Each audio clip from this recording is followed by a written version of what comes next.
Hello दोस्तों, मैं ब्रिजेश यादव। आप लोग को टॉप 10 स्टडी सेंटर में स्वागत है। और मैं आज हिंदी का काव्य खंड शुरू करने वाला हूँ। यह क्रैश कोर्स के आधार पर ही होगा जो डेली आपको मिलेगा, और मैं पूरा प्रयास करूँगा कि डेली के डेली मैं डालने का प्रयास करूँगा, जो आपके परीक्षा की दृष्टि से काफ़ी ज़्यादा लाभदायक होगा। और दोस्तों, मैं यह काव्य खंड को ही शुरू कर रहा हूँ, जिसका पहला काव्य खंड का शीर्षक है, पद से शुरू होता है, जिसमें लिखे हैं गुरु नानक। अब इसमें हम लोग समझेंगे कि गुरु नानक का परिचय क्या होता है। तो समझेंगे कि गुरु नानक जी का जन्म 1469 ईस्वी में 1469 ईस्वी में होता है। और स्थान पूछता है कि स्थान किस जगह पर इनका जन्म हुआ है। तो उस स्थान के बारे में जानेंगे कि यह पाकिस्तान के लाहौर के तालमंडी ग्राम में हुए हैं। और यह जो स्थान पर जहाँ पर इनका जन्म हुआ है, वह स्थान आज ननकाना साहिब के नाम से प्रसिद्ध है। दोस्तों, इनका पिता का नाम कालूचंद खत्री था और इनका माता का नाम तृप्ता था, और इनकी धर्मपत्नी जो थी उनका नाम था सुलक्षणी। इनके पिता चाहते थे कि किसी तरह से अपने पुत्र को व्यवसाय में लगाया जाए, कृषि काम में लगाया जाए, लेकिन इनका कृषि कार्य में विशेष मन नहीं लगता था। यह चाहते थे कि बस भक्ति की ओर ज़्यादा इनका उन्मुख था, और यह भक्ति की ओर ज़्यादा मुड़ना चाहते थे।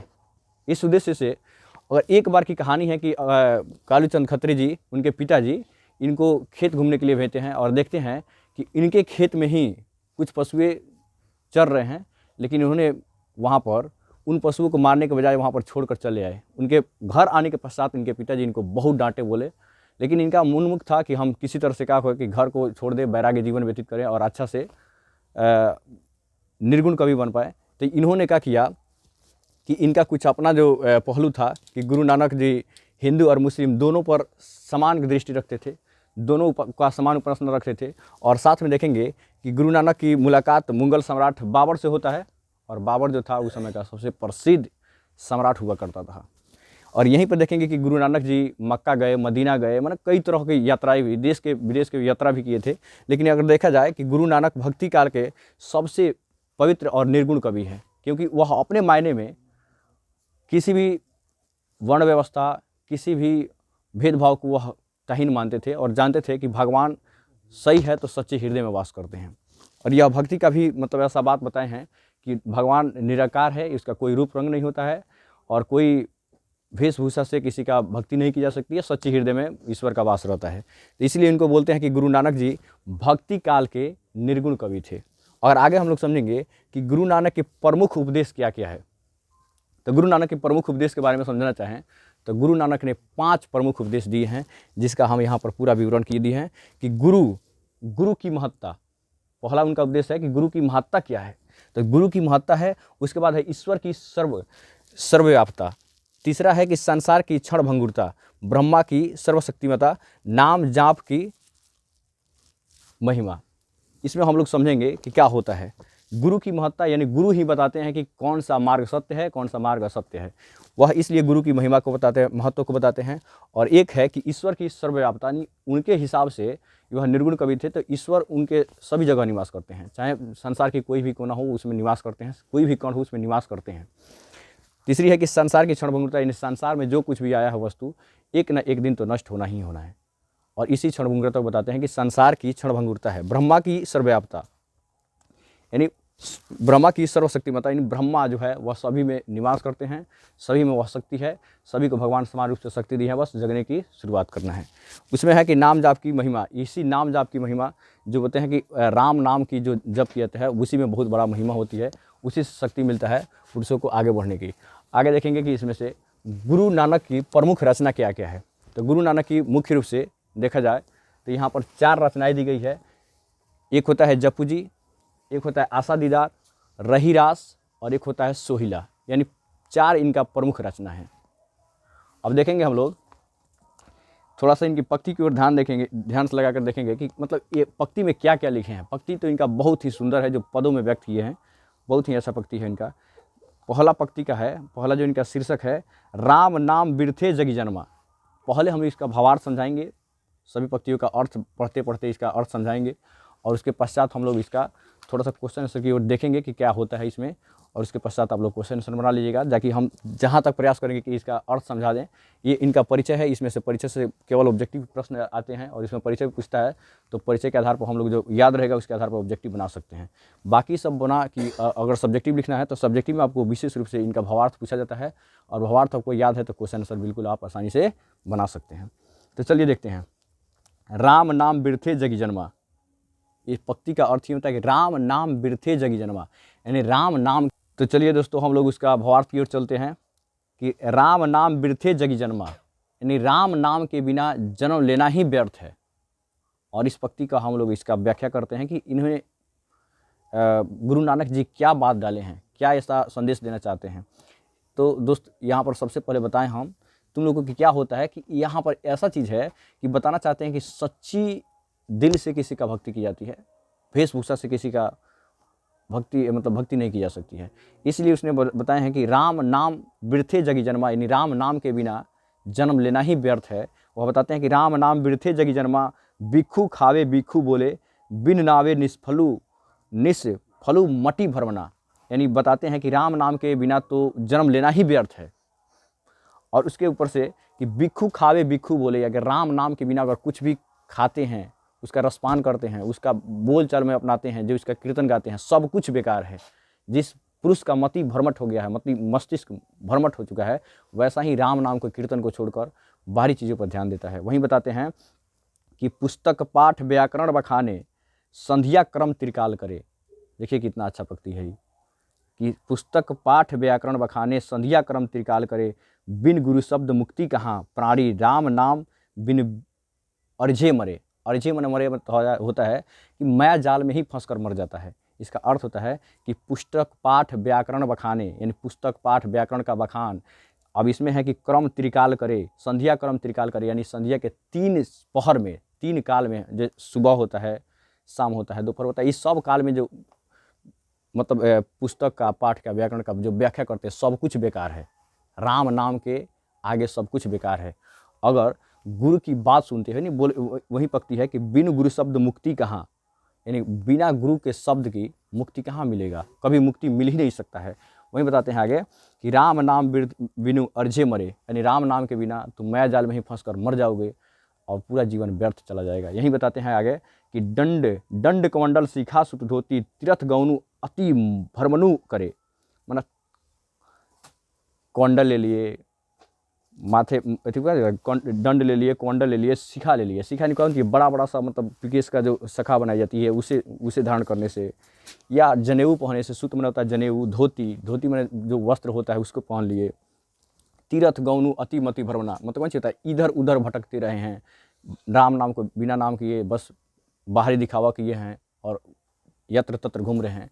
ये सब बेकार है। राम नाम बिनु शांति नहीं आवे, यानी राम नाम के बिना कोई शांति ही नहीं आएगा। और बताते हैं कि जपी हरि हरि नाम सुपारी परो, मतलब बताते हैं कि आप भगवान का नाम का जप करते हुए उनके पैरों में गिर जाइए, यहीं से मुक्ति हो जाएगी आपकी। और बताते हैं कि जटा मुकुट तन भस्म लगाई, वसन छोड़ी तन नग्न भया, यानी क्या होते हैं कि जटा मुकुट बना लेते हैं, बाहरी रूप को दिखावा करते हैं, तन को भस्म लगा लेते हैं, तन पर पूरा शरीर पर क्या होता है, भस्म लगाए हुए हैं, और वस्त्र छोड़ी, यानी वस्त्र को छोड़ दिए हैं, और तब क्या करते हैं, भस्म लगाकर नग्न हो गए हैं। ऐसे भगवान की भक्ति से कुछ नहीं होगा जब तक आप राम नाम की जप नहीं करते हैं।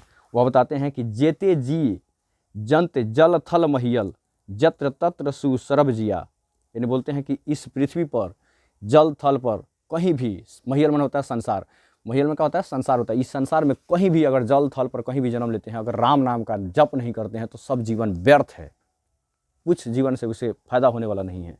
ये बताते हैं कि गुरु प्रसाद राखिले जन को हरिरास नाम झोली पिया, यानी बोलते हैं कि जैसे गुरु नानक भगवान राम की नामों को अपने रस बनाकर घोल कर पी गए हैं, उसी तरह से आप भी श्री राम का नाम को लेकर उसको रसपान कीजिए, उसका गुणगान कीजिए, ठीक ना, यही है। और आगे जो पंक्ति है इसका नाम है कि जो नर दुख में दुख नहीं माने, यानी बताते हैं कि जो पुरुष दुख को दुख नहीं मानता है, सुख को सुख नहीं मानता है, सभी कालों में एक समान रहता है, उसी के बारे में बहुत ही सुंदर पंक्ति लिखी गई है कि जो नर दुख में दुख नहीं माने, सुख स्नेहु अरूभ है नहीं जाके, कंचन माटी जाने, कि जो नर दुख में दुख नहीं मानता है, सुख को सुख नहीं मानता है, सभी में एक समान रहता है, सुख स्नेह अरु भय नहीं जाके, जिसको सुख और स्नेह किसी में भी उसके पास नहीं आता है, कंचन माटी जाने, और कंचन यानी सोना को भी वह माटी के समान समझता है, वैसे पुरुष को कोई नीचे नहीं दिखा सकता है। वही बात बताते हैं कि निंदा नहीं स्तुति जाके, यानी नहीं निंदा स्तुति जाके लोभ मोह अभिमाना, जिसको निंदा और लोभ किसी प्रकार की स्तुति, जिसको निंदा और किसी से मतलब लोभ नहीं है, मतलब किसी से दिक्कत नहीं है, चाहे उसका सम्मान करे चाहे सम्मान करे, उससे कोई उनको लोभ मोह नहीं है, अभिमान नहीं है, किसी प्रकार का घमंड नहीं है, वैसे व्यक्ति आगे बढ़ते हैं। हर्ष शोक ते रहे नियारो, नहीं मान अपमाना, यानी बताते हैं कि हर्ष चाहे दुख हो चाहे सुख हो, हर चीज़ की स्थिति में हमेशा एक समान रहने वाला पुरुष वहीं संसार में आगे बढ़ सकता है। अब बताते हैं कि अभिमान नहीं करने वाला व्यक्ति, आशा मनसा सकल त्यागी के जगते रहे निराशा, जिसको किसी संसार से किसी भी चीज़ से व्यक्ति नहीं है, किसी प्रकार से आशा नहीं है, संसार से न लेना है न देना है, वैसे व्यक्ति जो संसार से निवृत्त हो चुके हैं, वैसे व्यक्ति के बारे में बताते हैं। काम क्रोध नहीं थी, काम क्रोध जही परसे नहीं तेसे, ते ही घट ब्रह्म निवासा, यानी बताते हैं कि काम क्रोध जही परसे नहीं तेजे घट ब्रह्म निवासा, यानी कि जिसको काम क्रोध किसी प्रकार की नहीं है, जिसको किसी प्रकार की इच्छा नहीं है, जिसको कभी क्रोध नहीं आता है, जो परसे नहीं देखी ते ही घट ब्रह्म निवासा, उसी के ब्रह्म, घट मन का होता है उसके हृदय में, उसके वक्ष में जो होता है, वैसे ही ब्रह्मा निवास करते रहते हैं। और गुरु कृपा ले ही नर पे कि नहीं तीनह या जुक्ति पिछाने, जिस पुरुष पर ऐसे पुरुष हो और उस पर गुरु का कृपा हो जाए, उसको संसार का कोई व्यक्ति नहीं है जो उसे पिछाड़ सकता है, कोई छीन नहीं सकता है, उसे आगे नहीं बढ़ सकता है। आगे बताते हैं कि नानक लीन भयो गोविंद से, जयो पानी संग पानी। इसका अर्थ समझना, इसमें आपका सब्जेक्टिव क्वेश्चन में कि पानी क्या है, पानी में पानी क्या है, तो बताते हैं कि जैसे गुरु भक्ति के परमात्मा में, भक्ति के साथ अपने आत्मा को लेकर परमात्मा में लीन हो चुके हैं, वैसे जैसे पानी के साथ पानी मिल चुका है, जैसे पानी को पानी से अलग नहीं कर सकते हैं, सेम उसी तरह से ये कहानी है कि गुरु नानक अपने आत्मा को परमात्मा के साथ इस ढंग से लीन कर चुके हैं कि उनके आगे अब उनको कभी भी अलग नहीं किया जा सकता है। वही बात बताते हैं इसमें। तो चलिए हम लोग चलते हैं इसमें, एक बार हम इसका पूरा पंक्ति का फिर बताते हैं, आप लोग ध्यान से सुनिएगा, ठीक ना। इसमें देखते हैं कि राम नाम बिरथे जगी जन्मा, राम नाम बिरथे जगी जन्मा, बिखू खावे बिखू बोले, बिन नावे निष्फलु मटी भरमना, यानी बोलते हैं राम नाम के बिना सब जीवन व्यर्थ है, बिख के समान, जैसे बिख खाया जाता है, बिख बोला जाता है, वैसे ही है, और वैसे व्यक्ति का मति जो होता है भ्रम हो चुका रहता है। पुस्तक पाठ व्याकरण बखाने, त्रिकाल थी संध्या क्रम त्रिकाल करे, और बिन गुरु शब्द मुक्ति कहाँ, प्राणी राम नाम बिनु अर्जे मरे, मतलब बोलते हैं कि पुस्तक पाठ व्याकरण का तीनों काल में जो व्याख्या किया जाता है वो सब बेकार है, अगर आप गुरु की मुक्ति नहीं करते हैं, गुरु की जो भाषा होते हैं उसे नहीं सुनते हैं और उस पर अमल नहीं करते हैं, तो आप इस माया जाल में ही फंस कर मर जाएंगे। आगे बात है कि दंड कौंडल शिखा सुत धोती, तीर्थ गौनु अति भ्रमणु करे, दंड कौंडल धारण कर लिया और जगह जगह यत्र तत्र घूम रहे हैं, सब बेकार है। और जो यहाँ पर जनेऊ होता है उसे धारण करते हैं, शिखा बनाते हैं, ये सब बेकार है सब। बताते हैं कि राम नाम बिनु शांति नहीं आवे, जपी हरि हरि नाम सुपारी परो, मतलब बोलते हैं कि यहाँ पर कि अगर राम नाम के बिना शांति नहीं आता है, और उससे अच्छा है कि क्या किया जाए कि राम नाम की शांति के लिए उससे बुनिया उनके पैरों में जाकर पड़ जाए, और उससे ही हम लोग का मुक्ति मिल सकता है। जटा मुकुट तन भस्म लगाई, वसन छोड़ी तन नग्न भया, यानी जटा मुकुट धारण कर लेते हैं, वस्न छोड़ देते हैं, त्याग देते हैं, भस्म लगा लेते हैं, उससे कुछ फायदा होने वाला नहीं है। जेते जियत जल थल महियल, यत्र तत्र तू सर्व जिया, यानी बोलते हैं यहाँ पर कि इस धरती पर, इस संसार में, चाहे जो जल पर जन्म हुआ हो चाहे थल पर जन्म हुआ हो, अगर संसार में अगर भगवान का नाम नहीं लेते हैं तो सब जीवन व्यर्थ है। और बताते हैं कि गुरु प्रसाद राख लिए जन को हरिरस नाम झोली पिया, जैसे गुरु नानक ने अपने रस का पान किया है और जैसे हरि नाम का रस पान कर लिया, उसी तरह से लोगों को मुक्ति दिलाने के लिए बोलते हैं कि आप भी हरि रस का नाम का पान कर लीजिए, वैसे ही मुक्ति मिल जाएगी। और बताते हैं कि जो नर दुख में दुख नहीं माने, जो नर दुख में दुख नहीं माने, सुख स्नेह भय नहीं जाके, कंचन माटी जाने, ये बताते हैं कि जो नर दुख को दुख नहीं मानता है, सुख को सुख नहीं मानता है, और सभी में एक समान रहता है, उसको भय नहीं सताती है, और कंचन यानी सोना को भी माटी के समान मानता है। नहीं निंदा नहीं स्तुति जाके लोभ मोह अभिमाना, जिसको निंदा, जिसको स्तुति और लोभ किसी प्रकार की अभिलाषा ही नहीं है, वैसे व्यक्ति के बारे में बताते हैं। हर्ष शोक ते रहे निराशे, नहीं मान अपमाना, जिसको दुख सुख से कोई लेना देना नहीं है, मान अपमान से कोई लेना देना नहीं है, उस वैसे व्यक्ति के बारे में बताते हैं। आशा मनसा सकल त्यागी के, जगते रहे निराशा, और जो आशा से, जो निराशा से, इस संसार से कोई लेना देना नहीं रखते हैं, वैसे व्यक्ति के बारे में बताते हैं कि उन्हीं के घट में निवास करते हैं ब्रह्मा। और बताते हैं कि काम क्रोध जही जही परसे नहीं तेजी, घट ब्रह्म निवासा, यानी जिसके क्रोध नहीं आता है, उसमें जिसके किसी प्रकार की मतलब लोभ नहीं होता है, वैसे व्यक्ति के अंदर आत्मा में क्या होता है, ब्रह्मा निवास करते हैं। गुरु कृपा जही जही नर पे कि नहीं तीनों यह जुक्ति पिछानी, जिस पुरुष पर यह गुरु की कृपा हो जाती है उसे कोई पीछे नहीं छोड़ सकता है। नानक लीन भयो गोविंद से, जय पानी संग पानी, जैसे गुरु नानक ने अपने आत्मा को परमात्मा के साथ लीन कर लिया है, जैसे पानी के संग पानी है। अब आइए इसमें क्वेश्चन आंसर में चलते हैं। हम लोग क्या दिया है इसमें प्रश्न और उत्तर क्या है कि कवि किसके बिना जगत में जन्म को व्यर्थ मानते हैं, तो कवि किसके बिना व्यर्थ मानते हैं, तो कवि बताते हैं कि कवि का अर्थ मतलब इसमें जो हम लोग उत्तर लिखना चाहें तो बता सकते हैं इसमें से कि अगर राम नाम के बिना इस धरती पर जन्म लेते हैं तो सब व्यर्थ है। और आगे है कि इसके बिना अगर चाहे आप जो पूरा भस्म लगा लेते हैं, जो दंड कर्नल का जीवन जीते हैं, सब कुछ व्यर्थ है। और आगे हम देखेंगे कि कवि कब विष के समान हो जाता है, वाणी कब विष के समान हो जाता है, वाणी कब विष के समान हो जाता है, तो वाणी कब विष के समान होता है, तो विष के समान होता है कि अगर राम नाम का जप नहीं करते हैं और यत्र तत्र जो कीर्तन गाते हैं, चाहे जो कुछ भी करते हैं, सब बेकार है। बस राम नाम का जप करिए और दिखावा जो करते हैं वो सब बेकार है, इसके आगे विष के समान है। राम नाम कीर्तन के आगे कभी किन कर्मों को व्यर्थ बताते हैं, तो जो बाहरी दिखावा अभी जो भावार्थ बताए हैं उसमें से आप इसका उत्तर लिखने का प्रयास करिएगा, बहुत अच्छा से लिख सकते हैं। प्रथम पद के आधार पर बताइए कि अपने युग में धर्म साधना की कैसे कैसे रूप देख सकते हैं, ये सब आपको बनाना ही होगा। हरिरस से के कवि का क्या प्राय है, हरिरस, तो हरिरस से प्राय है कि मतलब उसके जो नाम का जो लकार होता है अपने मनों में बस बैठा लेना और उसके पान करना, जो बाहरी दिखावा उसको छोड़ देना और सच्ची हृदय से भगवान को याद करना, यही हरिरस होता है। और बनाए गुरु कृपा से किस युक्ति की पहचान की जाती है, तो गुरु कृपा से तो सभी चीज़ों का पहचान होगी, क्या असल है, क्या लोभ है, क्या जो सोना था वो माटी के समान हो जाता है।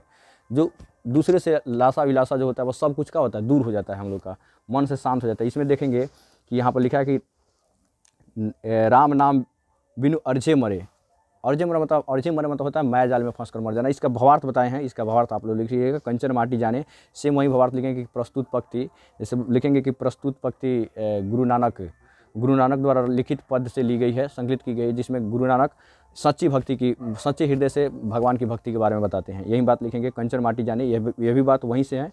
हर्ष शोक ते रहे निराशे, मतलब जो हर्ष और शोक में जो एक समान रहता है, जिसको मान सम्मान की कोई इच्छा नहीं रहती है, जो अपने आप को एक साथ रखना चाहता है, अपने आप को एक समान रखना चाहता है, किसी दुख और सुख से वह विचलित नहीं होना चाहता है, वैसे व्यक्ति के बारे में बताए हैं। यह पंक्ति के बारे में भावार्थ लिखिएगा। इतना ही कहते हुए मैं अपने वाणी को समाप्त करता हूँ। आगे वीडियो मिलते हैं। जय हिंद, जय भारत।